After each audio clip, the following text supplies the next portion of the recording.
Hello friends, இன்றைக்கி ஒரு mini cleaning vlog பார்க்கலாமா? என்ன தான் வீடு டெய்லி க்ளீன் பண்ணாலும் மந்த்லி ஒன்ஸ் ஆர் ட்வைஸ் வீடு ஃபுல்லாக மாப் போட்டு எடுக்கலைன்னா ஒரு மாதிரி அன்கம்ஃபர்டபுளாக இருந்துகிட்டே இருக்குங்க. அதனால் இன்றைக்கி ஃபுல்லாக வீடு ஃபுல்லாக க்ளீன் பண்ணலான்னு சொல்லிட்டு ரெடி ஆகிட்டேன். ஃபர்ஸ்ட் பில்லோலாம் எடுத்துகிட்டு வந்து வெயிலில் காய போட்டேங்க. ஏன்னா இந்த ஸ்மெல்லெல்லாம் போகிறதுக்காக வெயிலில் காய போட்டேங்க. தென் பாப்பா கிளாத்ஸ் எல்லாம் வாஷ் பண்ணி போட்டுட்டு தென் கிச்சன் க்ளீன் பண்ண வந்துட்டேங்க. ஃபஸ்ட்டு ஷெல்ஃப் எல்லாம் க்ளீன் பண்ணிட்டு வெசல்ஸ்லாம் வாஷ் பண்ணி வச்சிட்டேங்க.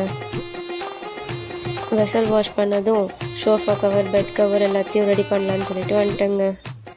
அப்புறம் எங்கள் ஷெல்ஃபை பார்த்தீங்கன்னா ரொம்ப கேவலமாக இருந்துச்சு. சரி, ஷெல்ஃபையும் ஒரே வழியாக அரேஞ்ச் பண்ணி முடிச்சிடலான்னு சொல்லிட்டு ஷெல்ஃபையும் அரேஞ்ச் பண்ணி முடிச்சுட்டு வீடு ஃபுல்லாக ஒட்டின தட்டி பெருக்கி மாப்பும் போட்டு எடுத்துட்டேங்க.